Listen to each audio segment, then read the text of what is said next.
kútov sveta. Skúsme ale nájsť niečo, čo nás spája, čo máme spoločné. Čo je vo vašej krajine veľmi vzácne? Na čo sa všetci tešíte? Na narodeniny, prázdniny, Vianoce. Na Vianoce máte všetci Vianoce? Áno, aj my. Porozprávajte nám o nich. Vianočka ďakujem, príď zo Fínska. U nás bývať Ukko.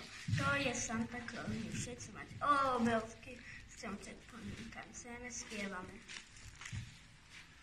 Buongiorno. U nás darčeky priniesť Befana, to je čarodejnica. Ona nemá lietadlo, ona lietať na metla. Byť veľmi škaredá, ale mať dobré srdce. A to je to dôležité. U nás vo Švédska tiež nosiť darček dievča Víla. Anke, my ju nesmieme vidieť, preto nám dáva veľa jesť med, aby sme zaspali šnav. Guten Tag. U nás z Nemecka nosiť darčeky dievča Christkin. To je dievča Anielik. Niesť veľa pečená hus a sladkosti. Hello, I am from London.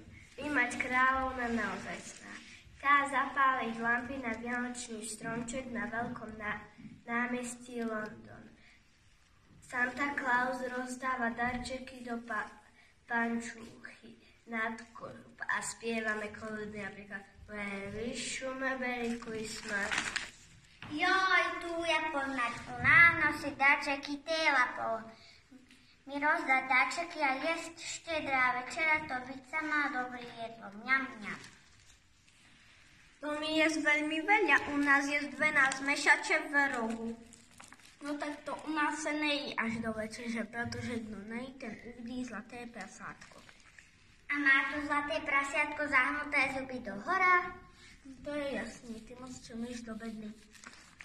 A môžem za to, že dávajú samé reklamy? Vieš, ktorá sa mi najviac páčila? Padá snežik, padá snežik, padá, ej, ale som rád. To bude asi skôr takto. Padá snežik, padá snežik, padá, naštív svojho logopada. Ale deti, tak sme pekne začali a teraz toto. Tak to bolo veľmi pekné, ale sme na Slovensku a o našich zvykoch sme ešte našim hostom neporozprávali.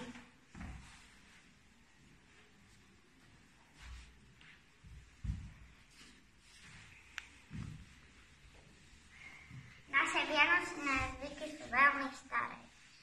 Pri štedrej večeri musí byť jedno miesto voľné pre náhodného pocestného. Niekde sa hovorí, že na stole musí byť párny počet tanierov. Tiež sa hovorí, že na Vianoce sa nesmie nič požičať, prinesie to vraj biedu. Moja babka hovorí, že oni omotávali stoly noha, vraj tedy sa domu vyhnú zlodeji. A aby sme boli bohatí, dávame si pod tanier mincu alebo šupinku z kapra. Ja sestre ošnupe jablko hodí za hlavu, ale už ty mi na aké písmeno sa podobá. Ja tomu veľmi nerozumiem. Ja tam vidím kadejaké písmená, u nás sa ale o. Asi je dota. Ale o tom asi nevie, lebo moja sestra je už pomaly taká stará ako moja mama a ešte stále nie je vydatá. My stále prekrojíme jablúčko, ak sa tam zjaví hviezda, znamená to šťastie a zdravie. A ja vám chcem zažať na Vianoce pesničku, ktorá je z Chrenovca od Prievidze. Pomôžete mi spievať?